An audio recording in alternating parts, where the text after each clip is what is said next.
This morning on World News Now, breaking news, the giant explosion and fire at a northern Texas fertilizer plant.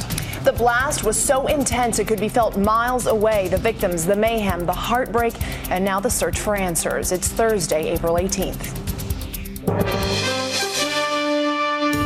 From ABC News, this is World News Now with John Muller and Diana Perez. Morning, everybody. In a week of so much news, we have a truly disastrous situation unfolding this morning. That's right. And we want to begin this half hour with that breaking news from Texas. It is a fatal explosion that happened at a fertilizer plant. This is the kind of news that nobody wants to hear, especially those who live so close. There is a lot of news to get to this morning about this. Massive evacuations, massive amounts of injuries, fatalities confirmed. This happened about 8 o'clock last night. This blaze sent a wave of destruction across the small Texas town of West. Again, at least 100 people injured. The explosion at the fertilizer plant sent flames leaping into the night sky in West Texas, just 19 miles north of Waco. There are reports of numerous deaths and injuries. Dozens of emergency crews responded to the blast. Roads leading to the fire were jammed with emergency vehicles. 10 buildings were reported to be on fire, including a school across the street from the plant. Officials set up a triage center on the football field at a school to treat the injured until they could be transported to area hospitals. But the concern about possible chemicals forced officials to evacuate the area, and they are gathering at another school nearby. The explosion could be heard and felt for miles and knocked out power to many. The plant explosion comes just days before the 20th anniversary of the fire that ended a 51-day siege at the Branch Davidian compound at Waco on April 19th, 1993. And this story evolving this morning. Right now, concerns about ammonia fumes in the air. Half the town of West already evacuated. More winds coming through this morning that could force the entire town to be evacuated. It is a small town. A nursing home, apartment complexes, up to 50 homes, potentially heavily damaged. That's right. The numbers could be staggering when this adds up. And we're going to get a press conference later in the morning to give us some of these hard numbers. But right now, a really explosive situation. And we actually want to get to Jim Ryan, who has been on the scene for quite some time. He told us that he is about 2 miles away from it. He is right now joining us. He hasn't been able to get very much closer to that, but he tells us he does. He's been able to see the fumes. He's been able to smell the fumes. Jim, are you there? I'm here, yeah. It was primarily the smoke that was coming from the building that I think people were sensing around the community. It smelled like a house fire, any building fire. Hazmat crews have been out, hazardous materials experts with monitoring equipment to test the air for any trace of the sort of anhydrous ammonia that might have come from that plant. So far, they haven't really been able to detect any outside the plant. That's good news. But there are still tanks inside the facility. And inside that factory, the fire is still burning. Firefighters have not yet been able to get inside there. So that is still a concern about another explosion perhaps, or the leak of some sort of ammonia. Right. There is a second tank of fertilizer, we are told, inside that plant. We were also told, like as you mentioned, that the fire itself right now, while burning, is considered under control. But there is a very real concern that there could be another one of these massive explosions of a fertilizer tank, the one that remains still intact. Is that correct? Yeah, that's right, yeah, and that's what the reason is for the evacuation that's going to last throughout the night. Several square blocks around the area have been evacuated. Essentially, a large percentage of the community has packed up and gone away. I watched as people loaded up into the backs of pickup trucks, a dozen or so, just to get away from the scene. Now, Jim, we're seeing some video here of what seems to be extensive damage to some of the areas around the plant. And, a lot of the people haven't been able to get up close to the plant, so we can only imagine that this is blocks and blocks away from the actual blast. Can you tell us some of the things that you've seen? Well, I've seen buildings that had their windows shattered out, and they were some distance away from the factory. Across the freeway, in fact, some folks who live in a residential neighborhood said that their windows were all blown out. So that the damage area is quite wide, even well away from the factory itself. We know now that this explosion, actually monitored on Richter scales, as a small earthquake. That's right, apparently 2.1 on the Richter scale, according to U.S. government efforts. Talk about the firefighters. Now, we know that West Texas, a small town, is made up of volunteer firefighters. They've been working all night, and clearly they are one of the biggest concerns because they were in there fighting the blaze initially, and then that massive explosion. Now, we know that there are fatalities. We don't have a number attached to that, but the big concern, of course, is for the firefighters who were right there when that huge explosion, as you mentioned, a Richter scale earthquake-type explosion that was felt 50 miles away took place. Are you seeing more firefighters from other surrounding towns and the state of Texas coming into the area to help at this point? Yeah, absolutely. The freeway was jammed, in fact, in both directions. Interstate 35 from down south to Waco and north toward Dallas-Fort Worth, the emergency crews rushing into the area. Among the volunteer firefighters in the town of West is the mayor of West. He was responding to the fire at the factory. Was about 2 blocks away, he said, when suddenly the ground shook. He said his hat was blown off. The rearview mirror on his pickup truck was knocked off.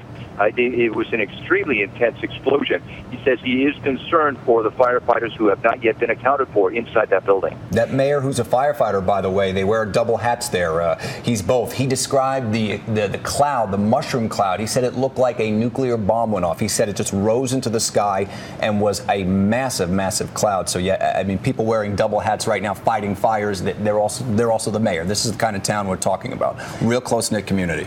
And now, Jim, we know that this is a small community, 2,800 people, and we're hearing at least 200 of them have been injured in this blast. Have you been able to talk to any of the eyewitnesses who saw things, who have people who know people who may have been hurt, headed to the hospital, things like that?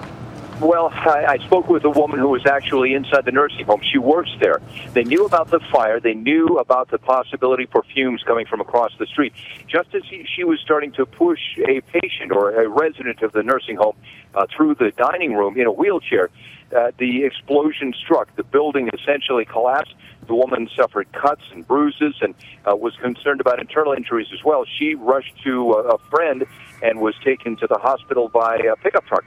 Meanwhile, ambulances were gathering up over at the football field where triage operations were underway. Now, we know that it's between 50 and 75 structures that were damaged. Among them, we have a middle school, we have a nursing home, and we have an apartment complex. And there are reports that the roof of that apartment complex may have collapsed at this point. So there's no telling how many people have been injured and perhaps killed. Are you hearing what the efforts are going to be overnight to make sure that everybody is safe? Well, it's just a matter of getting as many people as possible out into those neighborhoods, firefighters and state troopers and police, folks to go in and do a house-by-house search. That's what the Department of Public Safety is looking at right now, is going through each structure, trying to find if anybody is inside there, and then move on to the next one. That apartment complex, we understand that at least early on, it was on fire. The lower floors were. People were trapped on the upper floors, and firefighters were trying to get in to rescue those people. All right, Jim Ryan, thank you very much reporting there in West Texas. We also want to go to ABC's Steve Ososami right now, who is in West Texas as well. Steve, can you hear us? I sure can. Set the scene. Where are you? What are you seeing? We just left that triage center near that football field that the previous guest just talked about, and there were probably a dozen ambulances that were outside the triage center. There was no one inside who was being treated when we got there. We're told that the most serious injuries have been airlifted to area hospitals. What they're doing right now is search and rescue, and they kicked us out of there. They wanted us out of there fast because in the event that they found anyone alive or injured, they wanted to bring them back to that triage center and then airlift them to the hospitals as needed. I can tell you that we ran into firefighters from all across the state who have been called onto this. One firefighter told us that he thought there were as many as 500 different units here. There are volunteers, people in the neighborhood who've come to help out here. We talked with a few residents who lived a few miles away from the plant, who said that it felt like an earthquake. We talked with a little girl who said it felt like a big rock hit her town. Many people who were home at the time say it was very, very frightening, the sound and the feel that they all felt as the ground shook from this explosion. Firefighters here were very concerned about a tank that was filled with some sort of ammonia, and so because of that, they've kept everyone very far back, miles away from the center of activity here.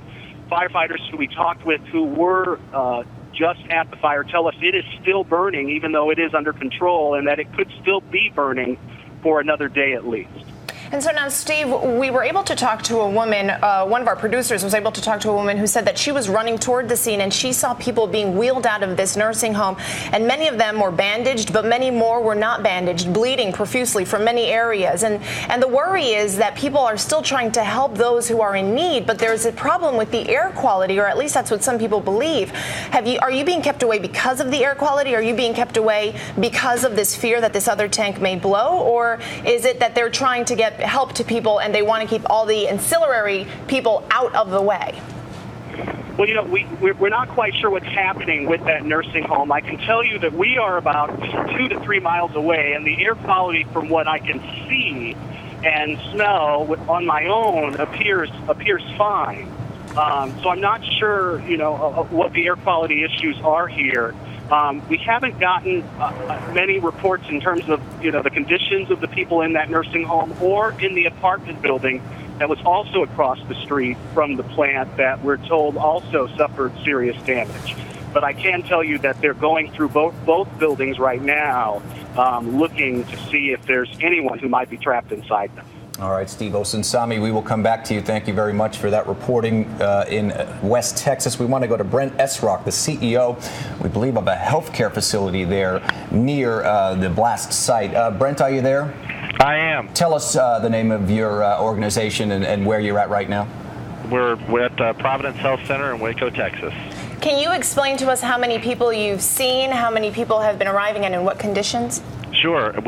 So far tonight, we've seen 62 patients, one of which came in critical condition. The rest of them we treated or are still treating for minor or moderate injuries, ranging anywhere from cuts and abrasions, some with broken bones, many suffering from respiratory distress, obviously from chemical inhalation, and so thankfully many of them just, as I said, minor to moderate.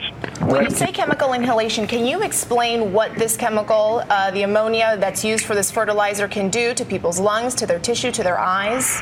I'm probably not in a position to do that myself. I really don't know the chemical makeup of that, but you can tell from the condition they're in. They are having some issues, and that's why we had so many people from our respiratory therapy department in to really deal with those issues, and they've done a marvelous job tonight. In fact, the doctors and nurses and staff from all over Providence Health Center have done outstanding work for our friends up north. Brett, the people you're treating right now at Providence Health Center, the people you're mentioning with lacerations, cuts, the minor type injuries, besides the one critical that you mentioned, are these people who were in the town a mile away? Are you treating anyone there that was actually working on the fire before the blast? At this point, we don't have any emergency personnel at the hospital, no one from EMS or the fire department or police. These are all just residents of the area. All right, Brett Esrock, thank you so very much for joining us, and good luck to you and everyone on your team. This is going to be a long morning for you, as we can only imagine.